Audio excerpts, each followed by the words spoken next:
This podcast is a member of the Voices of Wrestling Podcasting Network. Visit voicesofwrestling.com to hear the rest of our great podcasts, as well as show reviews, columns, opinions, and updates across the world of wrestling.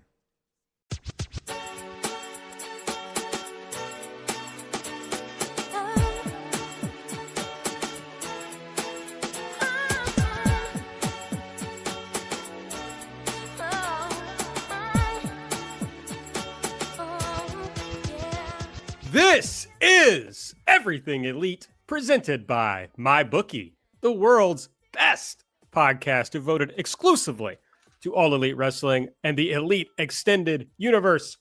I'm Aaron Bentley. I'm joined, as always, by my good friend, Mike Spears. What's up, Mike? Hey, y'all, it's your old pal, Iron Mike Spears. I'm doing all right. I'm hanging in there. It's real fall hours up in the compound, Had to go get a haircut today, and I was like noticing the leaves change. I was like, oh, it's that time of year already. So like real normie, like middle-aged shit. How are you holding up there, AB? I'm okay. I had to work way too much today, and I'm pissed off about it. So a lot to do. Going to visit my mother, so I needed to get additional work done. You're going to be a lake boy. Too cold probably to be a lake boy at this point, but we'll see. I mean, you don't have to go out on the lake. Just by being at the lake, you're a lake boy. That's true. My mother says, you just have to bundle up. You can still go out on the boat. And I'm like, fuck that. Why would I want to ride around on a boat in the cold? What do I gain from that? I mean, being on the boat, away from society, humanity, be alone with your thoughts. I mean, you might not want to be alone with your thoughts, but... No, that sounds miserable. That's fair.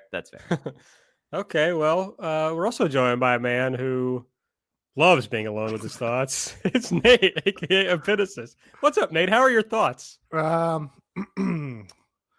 are my thoughts? How are my thoughts? Well, let me ask you this. Invasive. Intruding. Well, here's what I want to know. At any point in your life, did you used to watch all types of promotions? Yes, I did. Okay, just wondering. It's something I've been thinking about. I'm so glad I finally get the reference now.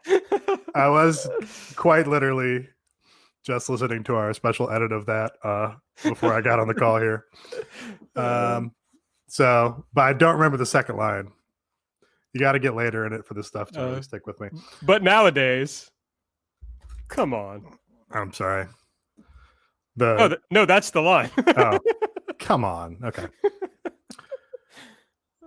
Yep. No, can't propel the bit any further than that, I'm afraid. I'm also mad about work. So we got some moody boys. This is Street Fight on the show tonight. Yeah. Fucking work. It's a pain. Who needs it? Get rid of it. I would not be hedonism to Mike, though, because I know Brian's had a turn. I refuse to be publicly horny. Respect that. Yeah, I think Aaron's got that corner covered. I take care of for everybody. I will not be wearing a collar with my name on it.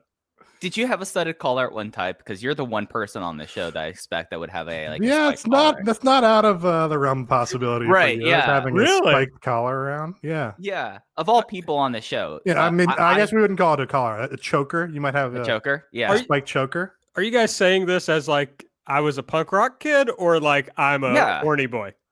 I mean, don't those intersect? Rock. I don't know that I'd go all the way to punk rock, but like punk adjacent emo, whatever you were doing, right? Wherever that intersects with Christian metal. Okay, first of all, my Japanese lesson the other day, I was supposed to bring pictures from a trip, right? And wait, gives you homework? What is this? Oh, lots of homework. Jesus. So I was like, but then I was telling her about something, and she's like, "Oh, really?" I was like, "Yeah, let me find that picture." And I'm like scrolling through my phone, and I came across this picture of me from when I was in college. Oh God! And I showed it to my tutor, and she said, "Punk this." Nice. So I think I was punk, Nate. Okay, that owns. Yeah, I mean, she probably just doesn't know the Japanese word for adjacent. That's probably what it was. That's true. But I did not take the time to explain Christian metalcore to her. I didn't think that was really. But anyway, no collar, no choker. No, I'm pretty weird about my throat. generally. Hmm. Like to be touched there.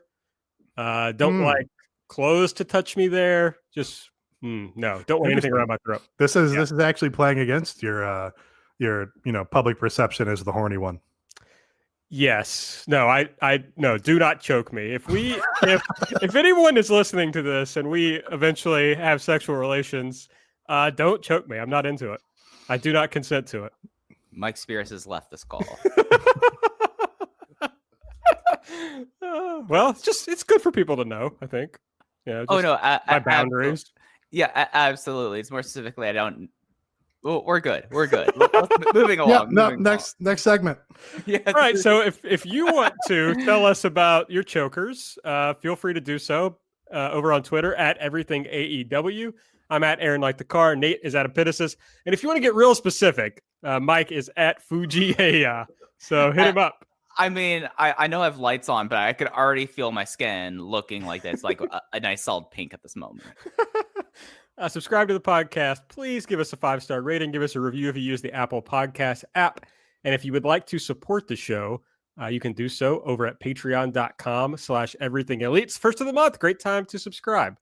We'll tell you later in the show what's coming up this month on the Patreon. On the show tonight, we will play Elite or Delete. We will run down this week's Dynamite, episode 52, by the way. We'll talk about ratings. We'll talk about Dynamite coming up next week. And that's what we're going to talk about. So as we do, let's get started with Elite or Delete. Delete! Elite! Delete! Elite! Delete! Elite! Elite! Delete! Elite! Delete!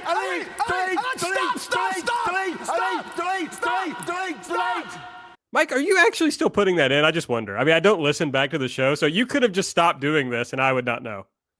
I absolutely put this in each time. Don't question my integrity as an editor. Come on. No, I don't. I'm just saying you could get away with it and I wouldn't know. So I mean, I feel like you would know if I did not put it in there, because you'd either get a bunch of response saying, thank God that's out of the show, or going, right. Hey, where is it? I like that soundbite. It was uniquely y'all. And that's the only soundbite y'all use. Yeah, I guess that's what's funny is that we don't use like drops in the show, just that one. So that's kind of funny. It's because I do not have like a soundboard at ready, just constantly like hammering in drops and being really annoying with it. Like that's my production note there is, if I had the soundboard to just constantly drop in like really bad sound drops, I absolutely would. Yeah, I think it's pretty funny. So we could do that. Maybe in the future. All right. Nate, we'll start with you. Your Elite pick of the week. So I thought this episode kind of overachieved, at least overachieved as compared to my expectations for it. And I really think the best exemplar of that, and also one of the highlights of the show, the main event here, Jon Moxley and the Butcher. There's a lot of hay made about how much AEW gives away on television, but this was a great example of how they really gave away nothing and still got like a meaningful main event out of it, which I think is pretty cool. Like, I was kind of expecting, they might do Moxley and Penta here. Maybe they do Moxley and Phoenix, which are both matches that I would really like to see. But you also, to echo Kenny Omega, you kind of want to see Phoenix and Penta in a bigger position for a match like that, right? I don't want Penta to be a guy that Moxley just beats on television, and then that's the end of that. But we got a little bit of the swerve here with Jon Moxley facing Eddie Kingston's handpicked opponent. No, Siri, I'm not talking about fencing. Eddie Kingston's handpicked opponent of the Butcher. They set it up really well with the camera work in particular, with Moxley facing the outside of the ring and then the Butcher just sort of stalking up behind him. The Butcher went on to wrestle what I have to imagine was like the singles match of his life. In all things considered, a pretty strong match here, and it felt like, it just didn't feel like a throwaway TV main event. It was like, hey, we're getting a unique, meaningful main event match here out of a guy who was, basically a tag wrestler on Beyond a year ago at this time, and now he's like in a main event TNT singles match and getting, all sorts of shout outs from West Side Gun. So I just thought that was really cool. It's something where I err on the thing of that they are doing so much all the time and doesn't let things breathe. But given that this was the second taping that they had after pretty much having to rewrite the next few weeks because of COVID, this was like a good opportunity for Butcher as someone who was able to perform, and John Moxley to have a title match that, I mean, when I compare it back to stuff like the dreadful Jake Hager TV match and like just like general like stuff about like how these TV title matches sometimes have been kind of a little bit strained, and I'm just like, all right, wrap it up here. This one told like a really cool story, and I think like that was something that you have something that's essentially meaningless. There was like no doubt that Moxley was going to retain, but providing enough story and enough like good framework within the match that you do get at least the slightest kernel of doubt in your brain about like, hey, Moxley's knee is going out and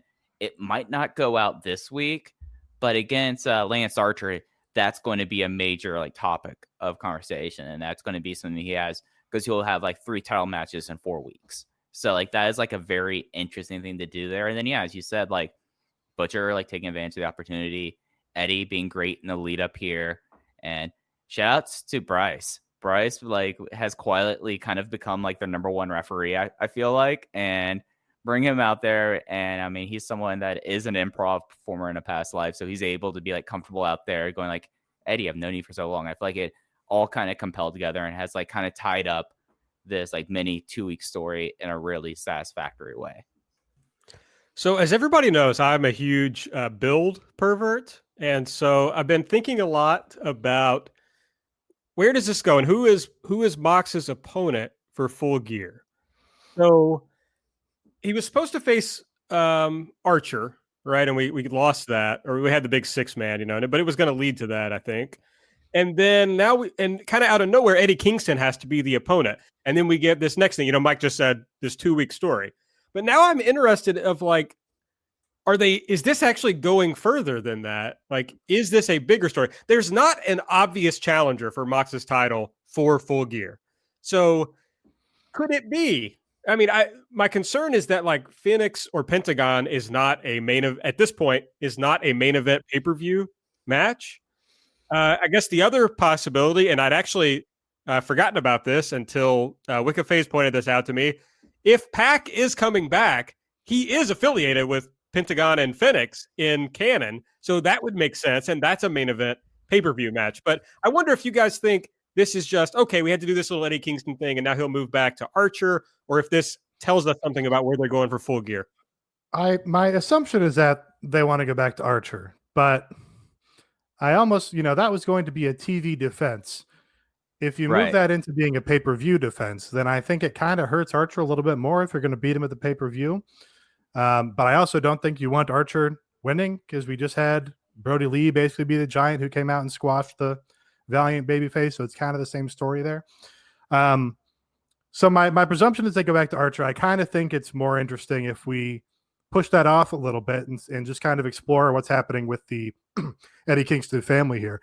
I have been, pushing that Pac should be the guy to unseat Moxley and saying, if he just shows up out of the blue, they sort out the travel situation and he's just a shocking surprise, comes out, kills the guy, then he can go and kill the guy on the pay-per-view. Like that hugely gets over. He's obviously super credible. And I think that's a great thing to do for like the next story with the world title there. So that would be another great route. But I actually kind of object to the idea that maybe Pentagon in particular is not a main event guy. If you go back to All In, Pentagon and Omega was like the top push singles match on that show, and delivered and got big time over. And I think he's just regarded more as a star by, your sort of casual hardcore wrestling fan. I mean, at least not less than MJF, and MJF was the headliner on the last pay-per-view. So I kind of think you have all those options open to them. And that's kind of one of the things that I continue to enjoy is, people don't have one feud building at a time. They've sort of got different relationships with people coming in and out of focus. And when you lose somebody like Archer in this story and you can just plug Eddie Kingston in, That's why it's to your advantage to have that sort of stuff always lurking in the background. Yeah, and just like two things to wrap up this. It's something where it's very interesting because now they have this contendership tournament that's going to be going on. That at least the way they presented it is that the finals will be at Full Gear, but it also says, I'm looking at the official tweet from this, is it's a huge 8-man tournament, single elimination. The finals will be at Full Gear, where the winner will receive a shot at the AEW World Championship. So I don't know if that means that whoever he's going to defend against after Archer on the 14th will be on Full Gear, the person who wins the tournament earlier that night. But if it's not, there's like a lot of ways to go with this. You're never going to hear me object about Pac being champion. Like, let's face the facts there. And there is like a perception difference. I think that for people who've been, for lack of better words, inundated by Penta, as much as like you have, Nate, over like the last few years, and a lot of people, that like maybe it is that we have a different perception gap to what like the overall fan base has. And there was the interview of Kenny Omega today where he was talking about how they should be doing more with the Lucha Brothers and how they both should be like big stars. And that could very easily be like a future. And I mean, if it turns out that this title match is going to happen after like the Full Gear title match is going to happen because the winner wins a match early on that show, I mean, you already have Phoenix in that tournament. So there you go. It's built in. So there's a lot of ways to go with this. It's pretty interesting. Like, I think all of us are on the same page that now it's going to be him versus Archer on the 14th, and he's going to beat Archer. Like, neither of y'all think that Archer's going to win that match, right? No, I think Omega is beating Moxley. I think Omega's winning this tournament and beating Moxley In the same night. No, I don't think so. I think they can build that up for the next pay-per-view. Yeah, that's sort of that's a huge match. I would want to sell that match. They don't have like reliably accurate social media information, so it's so hard to Right. discern whether that language is meaningful on when the title shot will occur. But I don't know. I kind of, if I'm, so what they're doing with Omega and Page is like kind of annoying, but also kind of interesting. I kind of think the interesting thing to do there is just have Page fuck Omega like he did the Young Bucks and cost him a match in the tournament, because he's like, no, I want to be your tag partner, man. Then you get the feud between the two of them. Because I think you hold off on going back to Omega and Moxley. I think maybe you have somebody else take the belt from Moxley first, like a Pac, and then you can have Omega come and be the next guy up. But you can hold it off till February, right? I mean, you don't have to, even if he wins at Full Gear, you don't have to do that match until that next pay-per-view. So, I mean, that's still a good ways away. I mean, to me, I think Oatgan made this point in a DM that, like, this makes sense to me, that Omega beats Hangman at Full Gear in the finals of the tournament, the singles tournament, to get the shot at Moxley. So, I mean, that's at least makes sense, even though I'm kind of with you, Nate, that it's more fun to me if they draw out a longer feud between Omega and Hangman. Although, also like you, they're kind of wearing out my patience with the stupid shit that they're kind of doing. So anyway, I'm interested of where Mox is going and where we're going with Full Gear. I don't think we have a strong indication of that yet. But Mike, your elite pick from this week. So my elite pick of this week continues to be, I feel like that this person or their segment has been one of our elite picks pretty much like every week. And it is the best man Miro. It is Kip Sabian. And of course it is the gamer of the century, Billy Mitchell, because it's something that I think a lot of people who are already predisposed to write off Miro are going to, this will like provide them with more ammunition in their mind that Miro is a geek. But instead you have something like this, you get into a point of like consciousness with like how big King of Kong was, like Steve Wiebe and Billy Mitchell, and you're playing on with this. You're in Florida. All he's doing is going to drive up from Ricky's wings to do this. And then you have someone who's going to be like such like a natural thing there, but and playing off this. But my favorite part of this thing was the fascination that Miro has of Rumspringa. That cracked me up like enough that like I went back and watched like the full cut of this like several times. Like Miro's, I like to believe that Miro like came across him like an Amish and discovered what Amish people were when he moved to the States, and now he's completely fascinated by the idea that Amish teenagers go with the English and they go party a whole lot and they decide whether or not if they want to return to the Amish community or not. That just cracked me up. And honestly, that was one of the funniest things I think I've seen on a wrestling TV show in a long time. And I know that a lot of that is just innately my mind palace in saying that, but big fan of Billy Mitchell coming on. He is still the gamer of the century. Guinness has reinstated his records. And I'm excited to see where this goes, because it does look like that this is going to have like some weird fallout here. Yeah, I think when Billy Mitchell came on, I blacked out for the rest of the episode. It really hit me in all the right quadrants. He's, I don't necessarily think that he's like a big get, or that King of Kong was especially big. Like, the audience for video game documentaries is pretty small. I mean, it does have like, a general story appeal, but he's cast as a tremendous heel in that movie. And seeing him in pro wrestling is like perfect. Him as like the stream team's Colonel Rob Parker would be perfect. I was very tickled by it. I was very tickled by the people that were mad about it. Yeah, it's good. I think that's all there is to it. Somebody tweeted this, but I love that Bureau said another Rumspringa, as if Kip Sabian is Amish and once went on Rumspringa. Does he like hear English and that's what he's thinking? I don't know, but it's very funny to me. I've never seen The King of Kong. Also, might have to be Everything Elite movie night pod here. I was thinking about that since I haven't seen it. Tremendous watch. I think it was kind of big though, Nate, because I know it was like in my periphery. I just never got around to it. I think it was nominated for an Oscar. Yeah, I mean, it's not big with like the mainstream or anything. Right. We're talking about like big in the context of Oscar nominated documentaries. Yeah. I just think like movie nerds probably all saw it, other than me apparently, and gaming nerds. So a lot of nerd crossover for King of Kong. Well, hey, that's the perfect spot for wrestling. So that's right. Okay. I think that makes it my turn for Elite or Delete. And I'm going to give some love to Chris Jericho. And not only because this match with Isaiah Cassidy was a shitload of fun, but also like, I'm not sure that Jericho gets enough credit for like doing this stuff.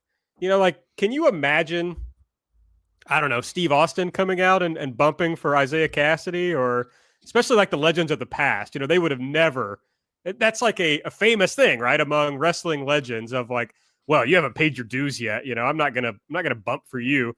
And Jericho, the whole first part of this match was him just like getting Isaiah Cassidy over, like selling big time for all of fucking Isaiah Cassidy's offense, who's never had a singles match in this promotion. So I just think Chris Jericho deserves a lot of credit for being a guy willing to help people get over. Yeah, I agree with that. But more important than just that he does it, I think, because we kind of like assume that he does it. I don't know. He's kind of like, you're right that I guess he doesn't get enough credit, because we're kind of like, oh yeah, it's just Jericho. Like he does that. But he also like goes out there and performs and puts on again a match that overachieved. I thought a match that was, or at least surprisingly better than my expectations. And you compare that to when basically they tried to use Chris Jericho to get Fandango over and do a big build to Fandango beating Chris Jericho at WrestleMania, and it meant just absolutely nothing, and the match was absolutely nothing. When Chris Jericho like goes 50-50 with somebody in a match and then squeaks out a win with them here, or even gets pinned by them, or near pinned by them with like Scorpio Sky or Jungle Boy, it's just like it's executed better and it means more. Like him having a singles match with Isaiah Cassidy definitely did more for Isaiah Cassidy than Fandango beating Chris Jericho wrestling. It just, it feels more earned. Maybe it's just because the match is better, but actually what it probably is probably just a symptom of the WWE booking, where it's like everything, feels phony and put on. And it just feels like, oh, the Office booked Fandango to go over Chris Jericho. Who cares? Whereas here it's like, I don't know, you just buy into it more. Yeah. And it's not just that you buy into it. You could tell that he's like enjoying this. Like it's something that we go back to like Darby, Jungle Boy. He's done stuff with Sky, even though Sky is obviously not any sort of rookie or anything. but he likes these kind of things. And he's in a position now where, especially in AEW, where Chris Jericho ain't going to do anything he doesn't want to. Chris Jericho is at the age of his career. I mean, they're having a whole entire episode that's devoted to his hubris next week. Like, he chose to do this, and he did this in a way that, I mean, you get to kind of like sense that he's someone who enjoys doing these kind of things. And as you were saying, like, this would never happen 15 years ago. This would never happen 30 or 40 years ago, other than it's like, you're coming in here and you're going to make my local up and comer look great. So like, it just was like, a nice thing. And then like as you were saying, like Isaiah Cassidy, like overperformed. And it's one of those things, like, you come out of these matches and you're just like, hey, no, like, good for you, Chris Jericho. Like, there's a lot of things about Chris Jericho that you don't have to be that you shouldn't be complimentary about, but like his willingness to do something like this and seeing of his own design, I think is something to be as celebrated as one can be about something like this. I thought that this rocked, and I thought that this was a cool thing for him to do. And maybe that's the difference, is that, you know, in WWE, presumably they told him he was going to be working with Fandango and putting him over. And now he's clearly picking who he wants to work with. So I'm sure that's some of it. Yeah, and we went through that whole segment without mentioning, oh, yeah, and he put over Orange Cassidy in a multi-match feud. Yeah, it's almost like he's like, dude, I fucking got Orange Cassidy over. I mean, I know he didn't, but he's thinking this. He's like, now let's put it on hard mode. Can I get Isaiah Cassidy over? You know? Maybe he's just fond of Cassidy's. Oh, actually, I did not put that together. Very impressive, Nate. Well, you said both of them in a close amount of time. It's pretty easy. Yes. All right. Well, let's look at some things that we did not like on this show. So, Nate, what would you delete from the show? What would I delete?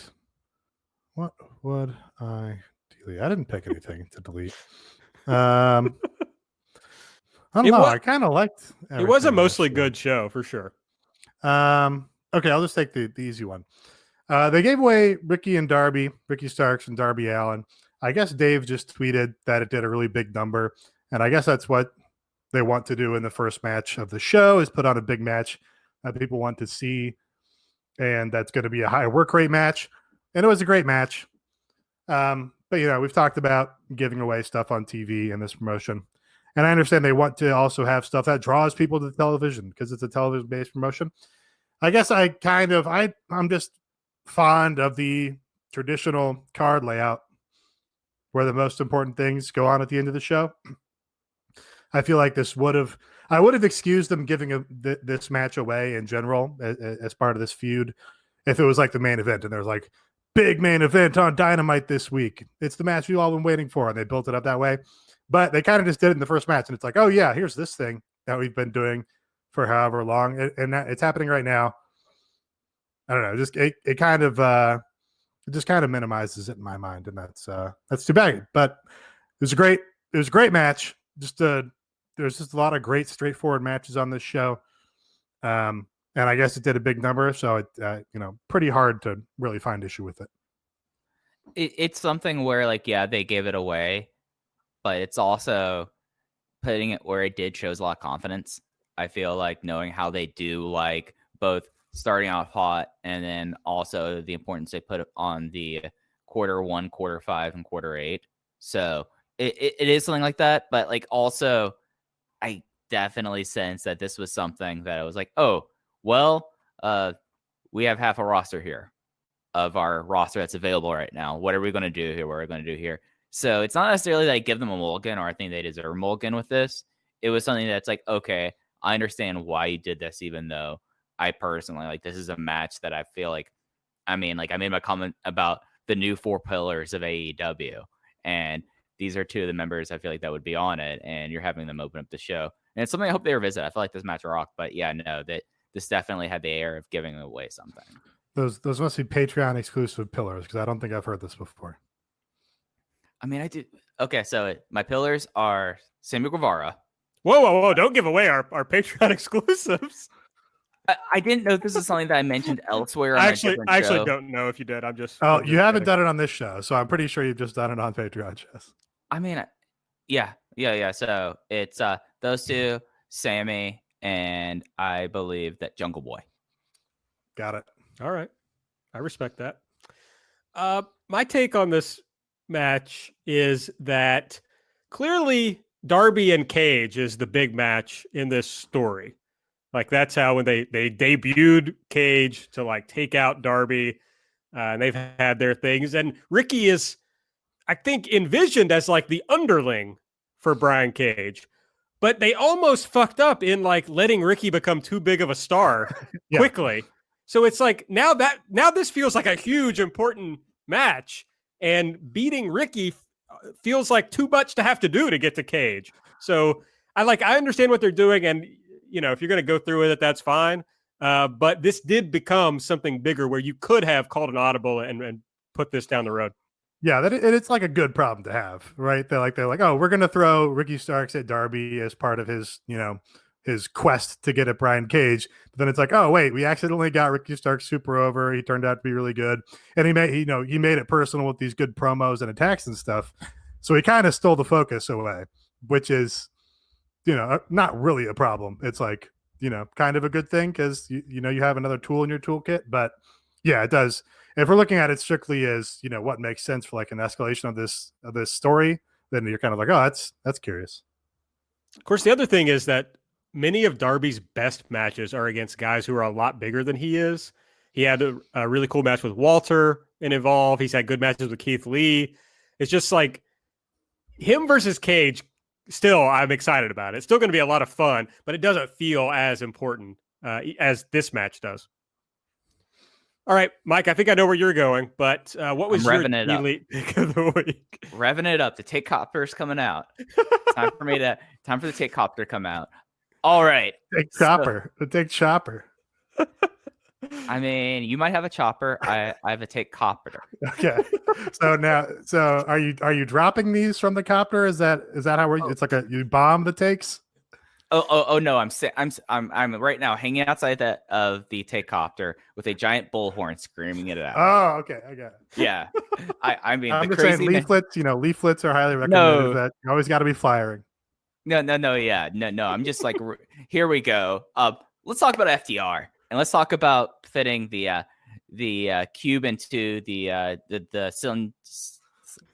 English the cylindrical hole on the tag team division.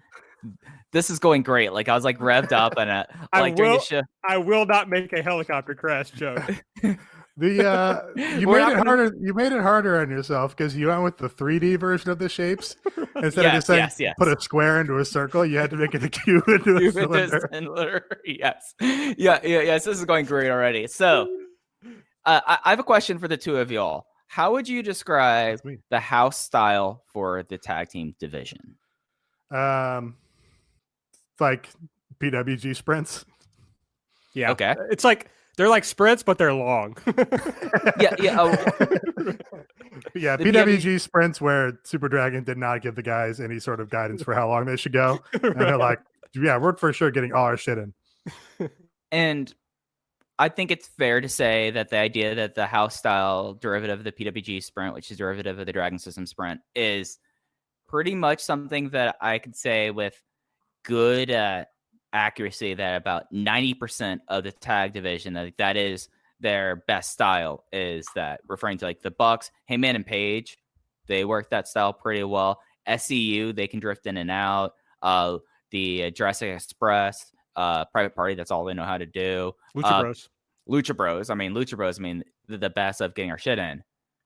And then you have FTR, who are doing this Southern style imitation that they have like this match that it's a 20-minute time limit match, and you're forcing teams that like, was this match a bad match?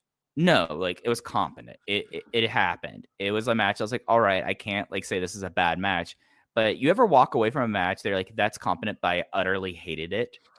That's how I felt about this match. And it's just like, it's so frustrating because this tag team division and FTR performed so much better doing this style. Like FTR's best match in the promotion, I would wager, is the 8-man tag they had at one of the weeks of Fyter Fest, where it was pretty much just an all-out sprint. The 8-man, that was them and Bucks versus Lucha Brothers and Butcher and Blade.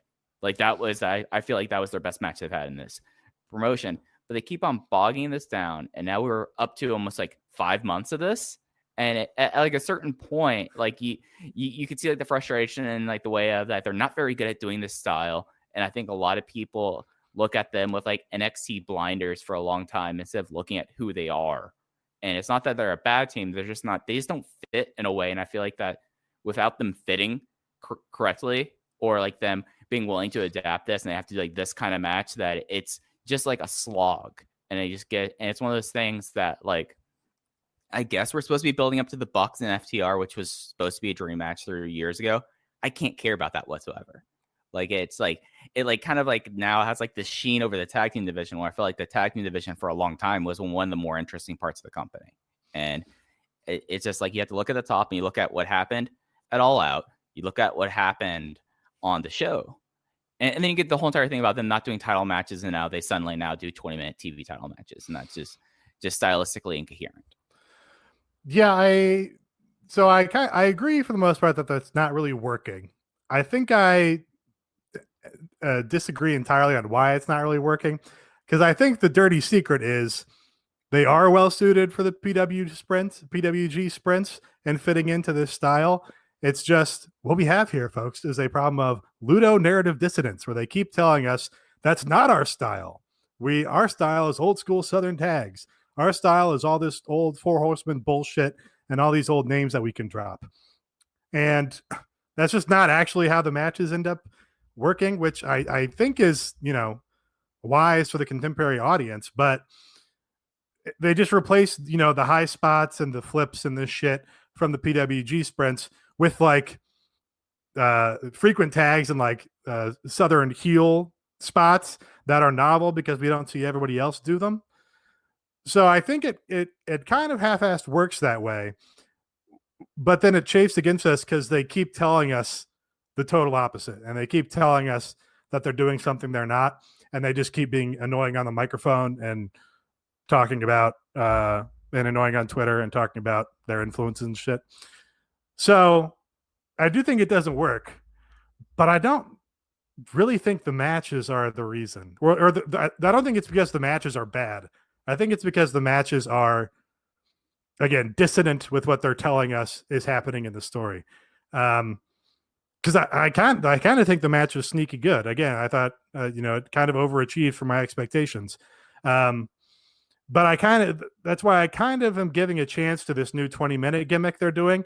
Because one, it's kind of funny the way that they're presenting it, and two, it kind of gives them just a more obvious heel tactic to break them away from this thing of, oh, we're different from everybody else just because we use the tag rope. Woo.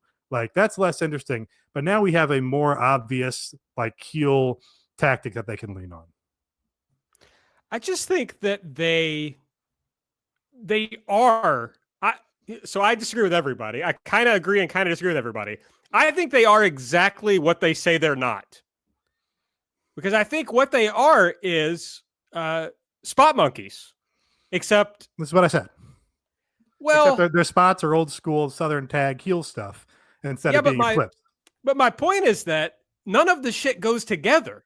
Like, they are literally just doing spot after spot after spot. There's no coherence to the narrative of the matches. And that's, I don't know, maybe I am fucking agreeing with Nate. I don't know. But it is like, okay, the key to what you're telling us you want to do is telling a coherent story where this is the same problem they had in NXT, where you start by you're working over the arm, but then the arm has nothing to do with the rest of the match. And this is what they do. It's just like constant shit. They're just like spamming.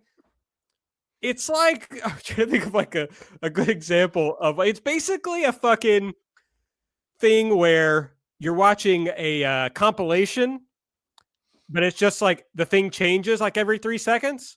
So it's like they took good Southern style tag matches, but they just cut up the spots and like mix them up and randomize them and then just played it over and over. And that's like the match that they put on. Just what they do means nothing, I guess, is the point that I'm making. I don't know. I wish we had crowds. This is the time we really need crowds. It's like, is anybody responding to FTR? I have no idea. I think they would probably work better with crowds because I think people would be predisposed to booing them, and then they would just have like some kind of heat that they could appeal to. But I want to amend what I said because it occurred to me that the Ludo and Ludo narrative dissonant might be specific to video games, but the theme or the thrust of the word is the same. That the narrative that they're telling us is their character and their story doesn't match with the actual content of the matches. All right, my pick is, I don't know, maybe it's a controversial one, but it's the Cody promo. I think everybody hated the first part. And then when he came back, I think everybody liked that part. And I thought that was the worst part of the promo. It was like, to me, he's lost all cool, even like in his own way, ace energy. And it's just like everything he does is cringe at this point. And especially like screaming, no, as in no regrets. I'm like, this fucking sucks, dude. It's like, this is not good. So yeah, I hated the Cody promo. I thought it was bad. It was for sure overwritten. The whole first part of it was, like you said, the like cringe melodramatic thing where, again, you can see him sitting down with a notepad and writing out all these overly elegiac phrases or something. But yeah, I just thought the end was good because it was the only part that felt like it had any real like emotional resonance from him. It just was, I think, better performed and felt like a real person effectively communicating passion instead of a person reading their overwritten script that they came up with earlier. It's something that there is a level of melodrama that I feel like you just talked about crowds, AB, that Cody needs to have feed off. And this was the shit they taped on last Friday. So there was piped in crowd noise, and I think there were people in the stands, but it wasn't like the idea of having an audience there. So like it's something where like it's hard for like stuff that Cody does to be able to tell, like, is this just cringe because I feel like it's cringe? Or is it something like when he was like talking and did that promo of Jericho where he says if he lost the title, if he lost the match, he would never challenge for the title. That does, and he called him like a dick. Well, like which is like a preposterous thing to say on national television when you're angry at someone. It's like, you're a dick, but it worked because the crowd bought into it, and it's just so hard to tell. And it's not like me excusing it. It's just one of those things that I feel like that we're getting like unfiltered things that there's no sort of reinforcement or yes or no unless we see actual like viewership data, and they change it based on the viewership data. So like I can't tell, but I came out of this like, and then we had the long brawl, the really long brawl that like at the end of it, I was like, oh, that's what we're doing like this. And just was kind of like at the end of that, I was like, all right, so we're having a match that you're giving away on TV. So like that was kind of like my big takeaway from that. I like the brawl. The brawl felt actually hot. I don't know. I mean, I think that all the melodramatic Cody stuff is not good, but I also think it's kind of central to what normal AEW fans like about him. Right. Yeah, like you're saying, Mike, I think if we had a crowd, we would know better. But my guess is if we had a crowd and it was the AEW fans that we had back when we had crowds, I'm pretty sure they'd be really into it, really behind him. So, well, I'm not really a fan of melodrama, but I love drama, and that's why I plopped down some bets over at my bookie. I invite everyone else to do the same. You can get a 100% deposit match up to $1,000 by using the promo code ELITE. Elite. I said elite, funny. And I've actually done this, folks. So seriously, if you put in $100, they give you a free $100 to mess around with. So highly recommend it. We got NBA playoffs, baseball playoffs. We got NHL's over, right? But football now is going on, NFL and college. And let me tell you about this. Okay, I did this on Saturday. They sometimes post these things called odds boosts. Oh, yeah, let's get into this. This was fun. Yeah, so they'll give you some wild stuff. Like, for example, one of the bets was in the Packers versus Saints game, will both teams score? So you just needed both teams to score in any way, and I bet my $10. They gave me $10 when it happened. So if you play it smartly and you kind of wait for them to post these odd boosts, right? I think on Saturday you could have made $180 just off of betting all the odds boosts. So I mean, some of those odd boosts, to be fair, they do have a couple of gotchas on there. Yeah. There was Florida State plus 15 against Miami, which of course did not happen whatsoever. But it's something that they constantly do these contests. Like right now, I'm not a big NFL guy, but they sometimes will like throw out like free entries into their NFL Survivor. So like I've been like doing NFL Survivor, and it's like a free pool. Like the last people remaining get $50,000. So like there's all kinds of stuff that goes on there. AB, I know you kind of also got a little bit into some of the other games you can play on MyBookie as well. Yeah, they do free blackjack tournaments like every day, and they give you like $2,000 in chips or whatever. And so my thing has been to just bet it all on one hand and just see if I can keep doubling up, you know? And I figure either that'll happen and I'll make it into the top of this thing because it's like only the top 10 places pay, or I just lose quickly and I can just move on with my life. But yeah, there's lots of ways to try to make a little money over at MyBookie. So I encourage everyone, go over there, use the promo code ELITE, and you'll get a 100% deposit match up to $1,000. So again, you put in $100, they give you $100 extra bucks. So head over to MyBookie, use the promo code ELITE. All right, ratings time. AEW up slightly in total viewers from 835 to 866,000. Also up slightly in the demo because they went from a 0.32 to a 0.33. But there were way more demo viewers watching TV on this night, so that dropped them actually to 12th in the demo. So I guess no celebration for Tony Khan, who's told us that if they're in the top 10, I believe, they celebrate. So NXT also up slightly to 732,000 from 696. But they were, and slightly up in the demo to 0.19, but down to 50th. So you can see that there were a lot more people watching TV on this night than on usual Wednesday nights.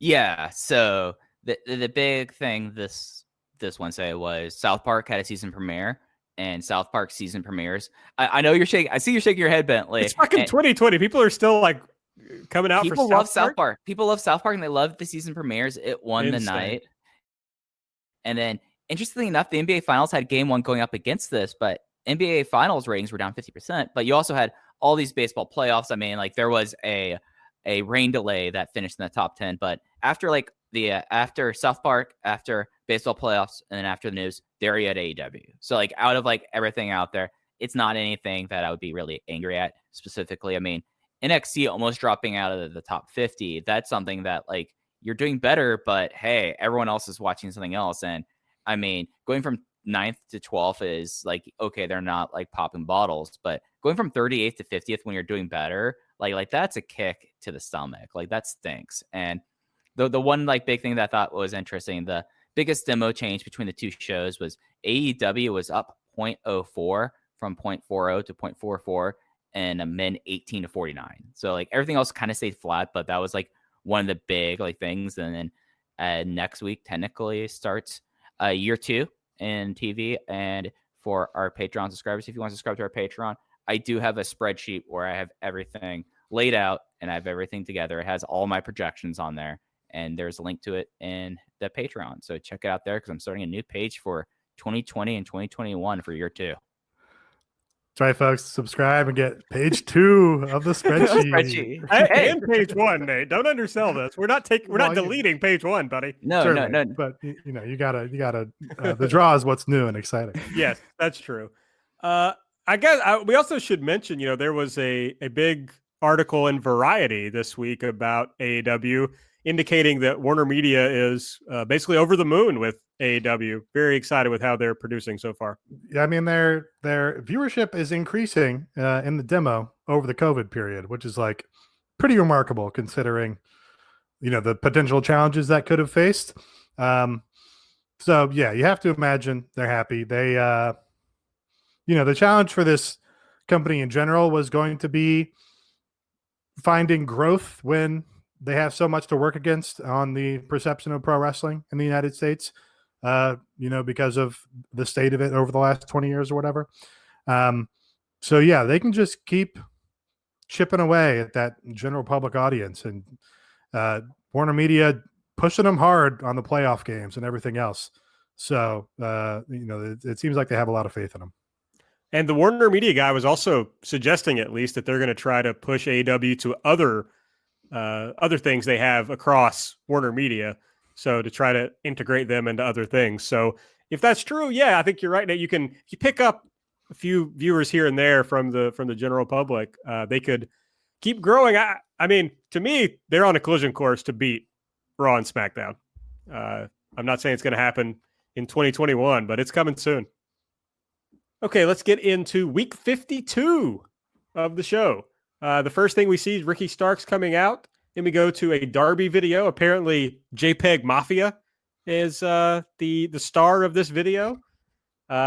This was basically a show that just outed me as a pop culture idiot. So JPEG Mafia, one of these, cool art rappers, of the new generation, I guess, of rappers, as you can tell by his name, is very like, I don't know, maybe even call it like C-punk adjacent. But I do think like a pretty weird choice, a pretty cool thing to do is like Darby's not in the video at all. They just have a famous cool rapper cut a promo on Darby's opponent, and then like imitate a Darby stunt, which I have to imagine is like unique in professional wrestling, but it's definitely a flex, and I think it was pretty cool. Like they had like nowhere else in the history of media have JPEG Mafia and Billy Mitchell shared a billing before, and that's just kind of amazing. Yeah, I mean, imagine, in WWE, if it was like, oh, we got, Method Man to cut this promo, it would be like the dorkiest shit. Like it'd be cool because it was Method Man, but they would write something really dumb for him to say. But this felt like genuine, and also I was like, oh, JPEG Mafia is a pretty good promo. Like, yeah. All right, and then this led right into Darby defeating Ricky Starks with the coffin drop in the middle of the match. Brian Cage tried to come out and get involved, but Will Hobbs came out and stopped his ass. And right after this was when Alkaline Trio Cody came out. He was out there with Dasha. He name dropped fucking Al Snow for some reason. It's as I was writing, as I'm like transcribing this promo, it's like none of it went together. It was like when I write a brief and it's like I write all the parts separately, and then I'm like, fuck, I got to figure out like some transition sentences to get this to go together. So it was pretty weird. I understood his theme. He took this advice from Al Snow, being that you always wrestle hurt, but you never wrestled injured. And he was saying the injury that he felt in losing to Brody in 3 minutes or whatever was it injured his confidence, it injured his self-perception of himself as the ace. And then he had to go and do this television show, and he didn't feel like himself and didn't feel like he belonged because he'd gotten his ass kicked basically, and was like an imitator because he was out there representing AEW after being destroyed as the ace. So I think the undercurrent kind of made sense, but again, it's all overwritten, but the bullet points are kind of there. It's something where, like, again, like this goes back to Elite or Delete, that it's something that like we're kind of getting like the frameworks of these promos that like you could tell like that people could go into a general direction, like the rough drafts right now. And this definitely kind of felt like a rough draft promo in a way. And like the one thing that like we've been saying is like he was like someone that like seeing Ice and Ace, and now they're acknowledging it, but now he doesn't have the Ace elevator. He has like the Ace wall that he walks out of, but like he gets that now. So like that was something that was like, oh, like it's like weird, like dark, evil Cody. And then like the way they're promoting this match is like weird, dark, and evil. Just kind of like it's hurt by the fact that you can't tell. He just changed his hair color, guys. It's not dark and he's evil. Wearing what he has like pocket chains. Yeah. Did you see the graphic, the match graphic, Nate? No. Yeah, it's like they're big goth positioning this as like spooky. Well, it's October. Well, sure, but it's happening way before Halloween. This match. Anyway, it's Dark Side Cody, I guess. It's spooky. It's like, spooky. He also mispronounced Hikaru Shida's name somehow. Well, I don't know, because it definitely felt odd. Almost to the point that I was like, Hikaru? Did he say Hikaru? Did he say? Yeah, So Hikaru, yeah, I think he's or Hukari. It was like no, he didn't say up. Hukari. He for sure did not say Hukari. It was fucked up, whatever it was. I was like, what did he just say? But I thought I think there was a point on this show where we're like, have we been saying her name wrong the whole time? So Yeah. Well, Dasha says it Hikaru. Yeah, for sure. But I don't think they might be right. And well, I mean, okay, just You should because probably Cody is ask Cuban your doesn't mean he Japanese can pronounce Japanese. Well, I he's mean, probably- maybe he can. Maybe he can. He knows Maybe. her. Maybe he should. Yeah, I'm gonna say he's probably heard her say her name more times than we have. Yes. Well, And I mean, as I we- was a contestant on the Hikaru Shida dating game, so I don't know. Did you guys see the graphic they had of like all the Latinx like members of AEW? Yes. It was like Cody was like front and center. And well, he wasn't front and center. well, he was like looming. He was looming. I was like, all Yeah, right, I thought it they're was- leaning into Cody being Cuban. I like it.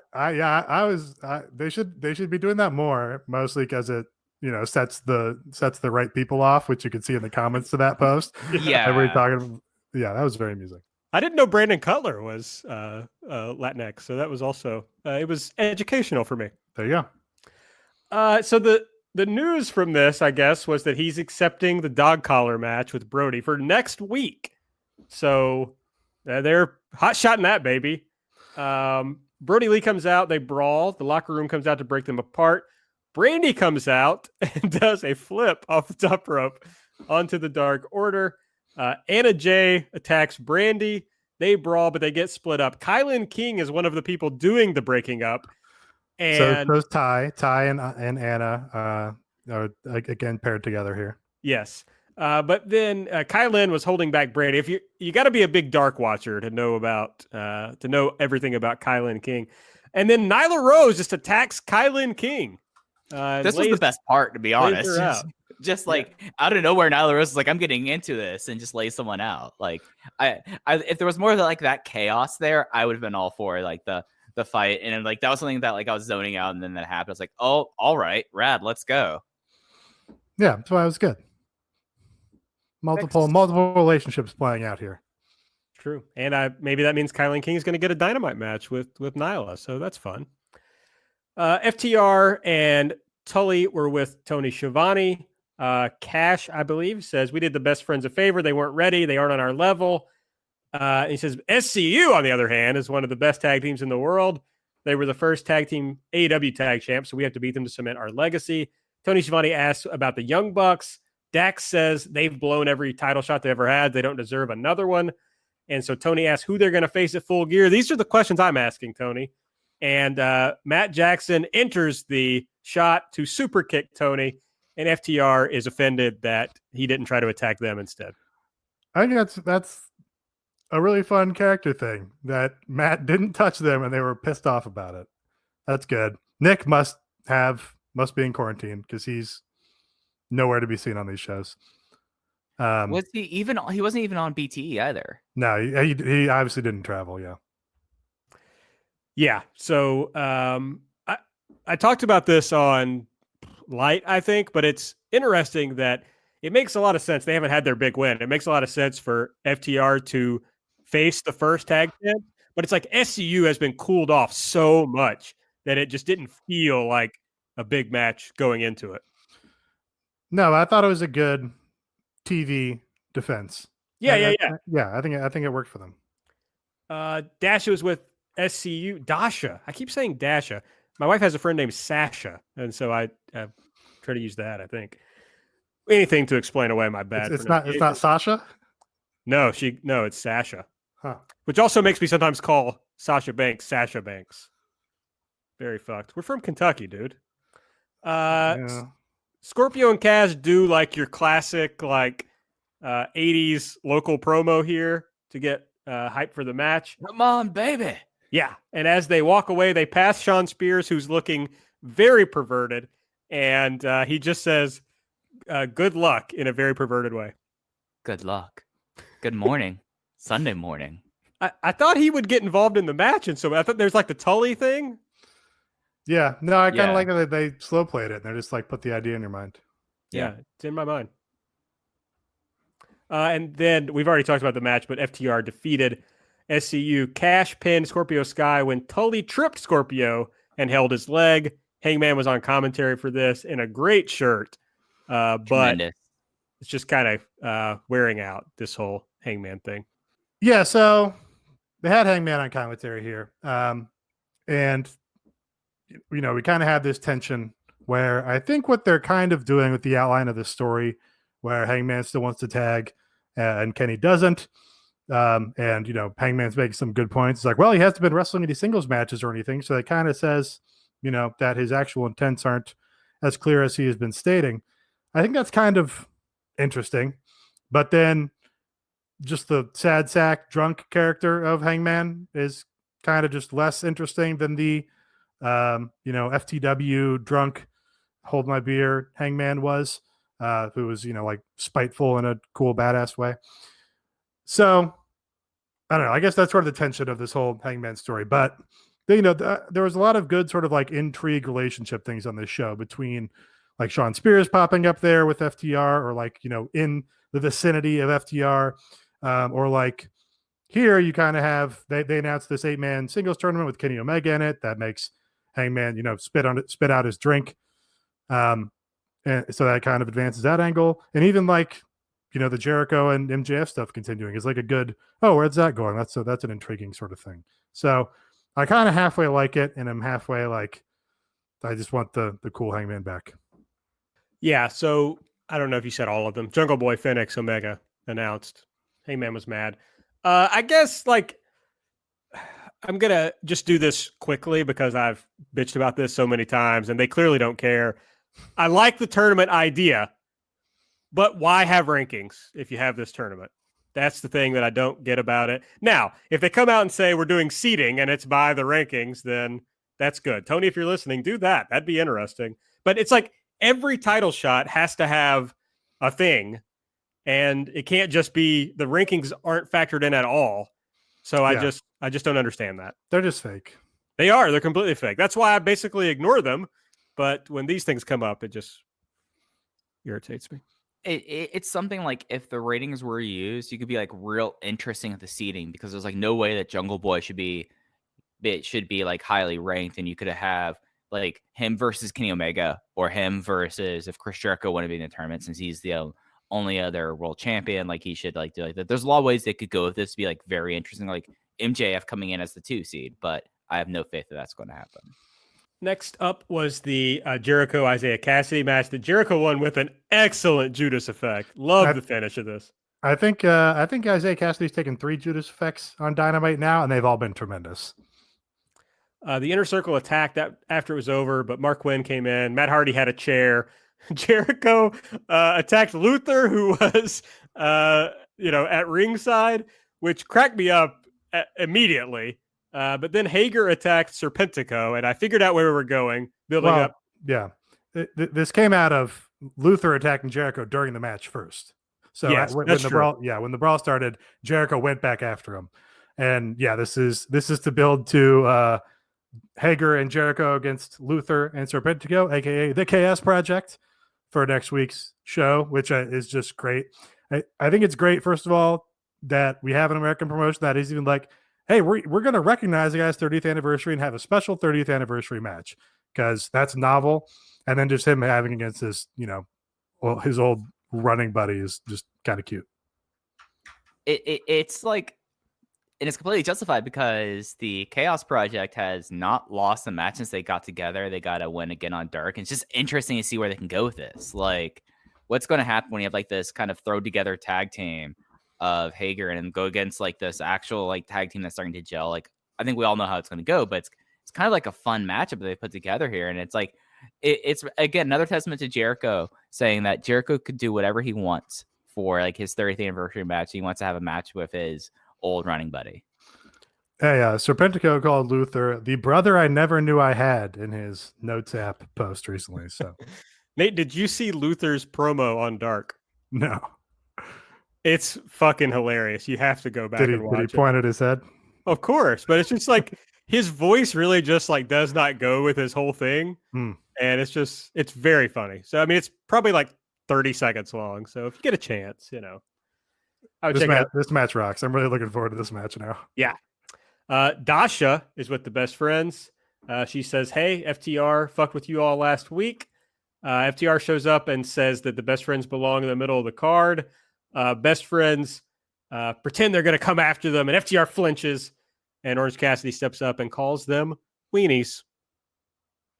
At least FTR are like cowards. Like, I appreciate that about their characters. Well, yeah, and that's the fun thing they're doing with their rule is, contrary to what the babyface was doing, they're too scared to wrestle somebody to a full match. So they have this 20-minute out with the time limit thing, puts them in direct opposition to the Hangman and Omega team. And again, also great that they have simultaneously issues bubbling with both the best friends and the Young Bucks. Then Orange Cassidy defeated Preston Vance with the beach break. I gotta say, the Dark Order number thing, I'm over it. It doesn't really mean anything, and it's like, and they go back and forth between calling the people like the name or the number, and it's just like, I just don't like it. I do. I like it. I think it's something where like I like having a delineation. I like having a ranking system within it. Like, what's going to happen if Alan Five Angels goes on a loose streak and he becomes a lower number than Preston Vance? Like, there's ways to go with this. I thought this was a really fun squash match. Like, I felt like that it had like the right amounts of like Preston Vance is someone that you could tell they have plans for him, but not yet. And, getting to see a beach break on national TV is a wild thing. Like, that move is gruesome. I just think it's cool that there's like continuity going back to the days of Player Uno and Player Dos, and that's like carried on to this comedic Chili's evil Scientology cult on TNT on a weekly basis. That's fun to me. Luther has tweeted, 30 years ago at I Am Jericho, I made you squeal, capital S, like a little piggy. And then the Luther emojis. He's got a picture here of him making Jericho squeal like a little piggy. And then he says, quote, this is your life, and it's ending 1 minute at a time. Tyler Durden. How can't you love this? This is about to be the main event. Yeah, my only thing about the Cassidy Vance match is like they clearly don't know what to do with this iteration of Orange Cassidy. It's just like, go wrestle the Dark Order guy. Okay. Yeah. Yeah. I mean, again, maybe we give them a pass because it's like their roster's all fucked up at the moment. Yeah. But remember when Orange Cassidy was just like the guy standing in the back of a bathroom during a backstage brawl? Yeah.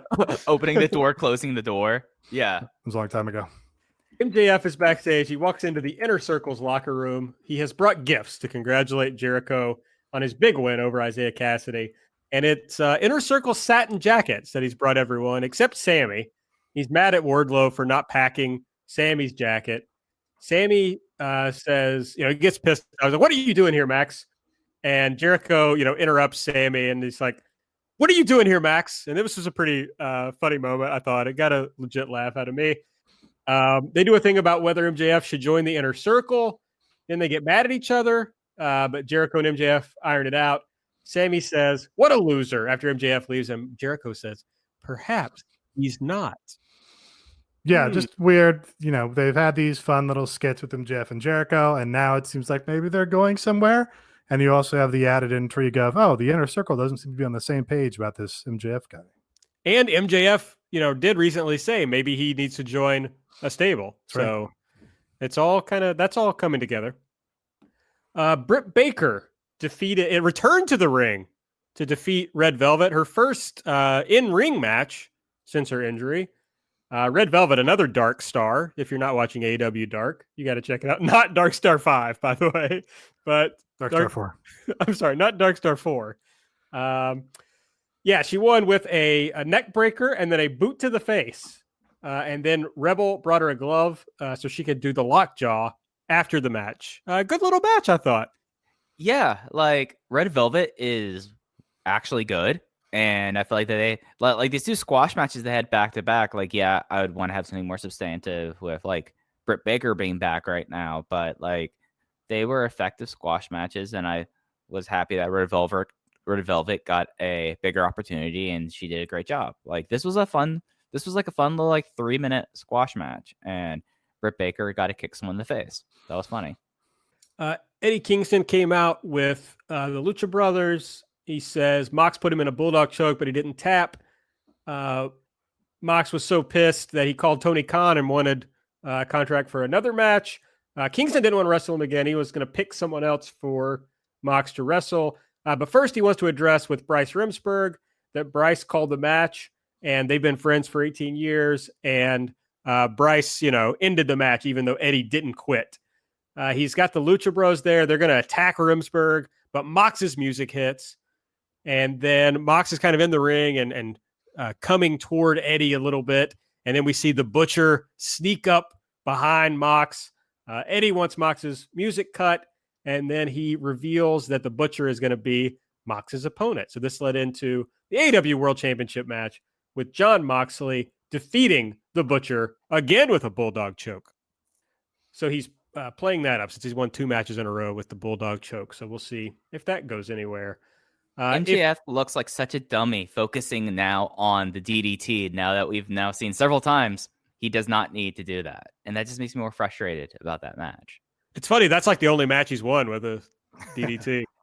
I mean, recently, yeah. I know.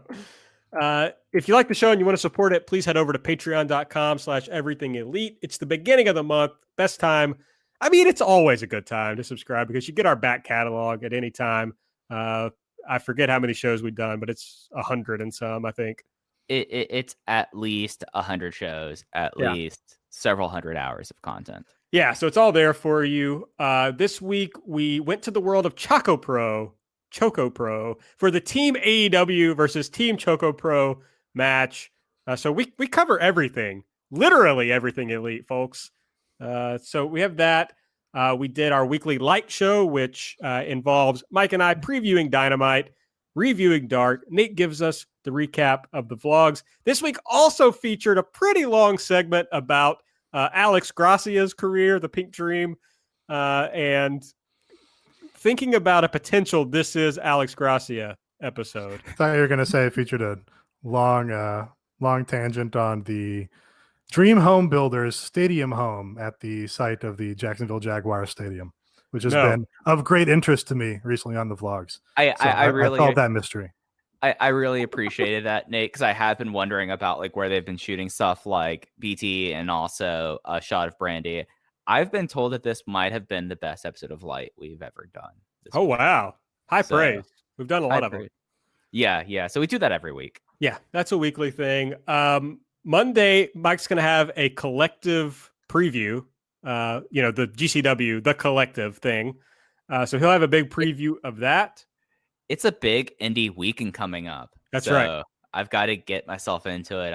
I'm going to talk about all the shows that are going on there. I'm not going to do the Path of Greatness because I'm not going to pay Joe Lanza a quarter for that trademark of his. So I'm not going to pay royalties on this, but I'll pick out what I think is worth watching from that, at least as of the time of recording, as they are constantly announcing new stuff for that. So that's coming Monday. Which, remember, includes AEW stars like Jon Moxley, who will be on the Bloodsport show. So Sunny Kiss will be on Effie's Big A Brunch. That's right. So plenty of AEW-related content there. Also going on this month, Mike's going to do a collective review, I believe. A review with guests. We're going to get some guests. With guests? Wow. Yes. And when it's a big indie weekend, when it's Mike's big indie weekend, it gets big. And to celebrate Chris Jericho's 30-year anniversary, Mike and I are going to be doing This Is Chris Jericho. The This Is show is returning. It's been reworked a little bit, but that's coming up this month. I don't know. Maybe no. There's no way I'm going to be able to talk Nate into watching 5 old Chris Jericho matches. So Nate will not be on the show. No old wrestling. But yeah, we also have a Discord, so join it and come chat with Mike and me and all our patrons in our Discord. It's a lot of fun. So that's over at patreon.com/everythingelite. $5 gets you every audio we've ever done. So yeah, there you go. Next week on Dynamite, it is the 30 years of Jericho anniversary celebration. The FTW championship will be on the line. Brian Cage will defend that against Will Hobbs. The TNT championship will be on the line in the dog collar match with Brody Lee taking on Cody. And as we mentioned earlier, the Jericho and Hager team will take on the Chaos Project, Luther and Serpentico. Do y'all think that his hair will be dyed back to blonde for this dog collar match? Knowing that like he came down, did this, and now is coming back up to do, I assume, more taping and then come down for this match. Like, and you're doing a dog collar match. I'm real interested to see like how this match is going to go. Like, I think now that he got his phone call from Hollywood, and now that he's no longer doing his weekly title defenses where he bleeds, I think he's going to stick with the dark hair. okay. I mean, but it's a dog collar match. He's going to bleed a lot, right? I don't know. I think he might, gotten a taste of the limelight and had a makeup artist. Wow, your forehead's, a lot of scar tissue here. So maybe he's thinking better of it. Why did you put this ugly fucking tattoo on your neck? It's hard for us. It takes us a while to get that covered up. Yeah, so I'm looking forward to that. And I'm interested. So then, it's like Brian Cage has to go through Will Hobbs to get to Darby. So there's like these competing, I don't know, what do I want here? Yeah. They're next to each other. They're parallel. They're parallel stories that he's illustrating the idea of parallel lines to us by waving his hands next to his head. But then somehow they have to intersect. So he's doing Wayne World. Well, I was going to say as if he was doing air traffic control for us, pulling the for the Takecopter. Yeah, the Takecopter. Yeah, I mean, for landing. The next time the Takecopter comes out, I need you to start doing this because you're telling me that I can back up and get my bullhorn ready to drop some takes. I will. And then, of course, on the October 14 show, which I believe is going to be the anniversary show or the Dynamite 1 year anniversary show. That's what they're calling it. It's a lie. Yes, it's a lie. This was the anniversary show, the one they just did, I think, because it was week 50. Or I guess the next one would be, right? No, remember they took a week off for Christmas. Oh, that's right. That's right. Well, but they've done 52 shows. They've done a full year of shows. A full calendar year. It should be a calendar year. It shouldn't be the show number. Right. Well, for an anniversary. October 2 was the first show, right? Yeah. Pretty sure that's right. 2019. Okay. Yeah. Anyway. I have a notebook here that has everything that they've ever done. I should be able to say this. Yes, it was 10/2/2019. We've done a lot of these shows. I got a full notebook worth of our shows. On that show, they're going to do, for the men's world title, Jon Moxley defending against Lance Archer. So we'll see what happens there and how they kind of get back on track with what they're doing for Mox for Full Gear, which is coming up on November 7th. Do you guys think Full Gear will happen somewhere other than Daly's place? Kind of no. I mean, yeah, gut instinct is no, but I've noticed that there's been some interesting language being used both by the company and by people who would know about the show. Like Dave was really kind of cagey about it on like a report that went up this week. I guess I just don't think moving somewhere else is going to make them enough money to justify it when they own Daly's place. Yeah, right. Like that's what it boils down to. And they can't do anything at TIA Field because the football season, and you're not going to want to just fuck up the grass. Like, yeah, I remember I remember how bad it was at Hard Rock Stadium when U2 came through, and they had like this crazy ass stage that like completely ruined the field that like the Marlins had to go on extended road trip because they had to completely returf the field because it like killed half of the field. So like they're not going to do anything to mess up the field. It's just a bummer. I just want it to like look like a different place. That's really all. Just for my eyes, I would enjoy something different. Yeah, like aesthetically, it's getting to like something where like, I mean, it's like a problem with like, I feel like there's not a lot of like I'm glad that Cody has his new Dark Cody Ace entrance because it does give us a little bit of difference in a way, but we have been kind of seeing the same thing and like understandably so, but it just kind of gets to us. Yeah, I think it's a bad look to complain about that when they're doing an outdoor tapings for good reason. I don't think the aesthetic concerns of going to a different building is worth the risk. You're both canceled. You're the aesthetics guy, Nate, so I'm really disappointed. Right, and I'm not complaining. That's how you know you're way off base. Maybe you're just being off brand. You ever thought about that? Never off brand. The brand is dictated by my actions. No, you can't control your own brand, Nate. That's not my brand is Crisis. All right. I Well, don't know what that's a reference to, but it's a reference to something. I just figured I was supposed to know it, and so I just like, yeah, Nate, good one, bud. I mean, Appreciate the backup. given how the show went and they trying to figure out like people being name dropped on the show, we've really like kind of exposed ourselves. Yeah, I didn't know JPEG Mafia, West Side Gun, or Billy Mitchell. So it was a bad show Or for Dark me. Star 4. Or Dark Star Dark 4. Star 4. I also fucked that up. Or the Takecopter. Yeah, luckily that was on you, Mike. Yeah, luckily, friend of the show, Patrick Cosmos, schooled me on West Side Gun in the Discord. So, but I did know Benny the Butcher, so I feel okay about myself. But I'm now gonna have to West Side Gun album with the Butcher and the Blade track drops in about 4 hours. So check that out. Of course, recording this on a Thursday. So if you're listening to this when it comes out, it dropped last night at 11 p.m. Central.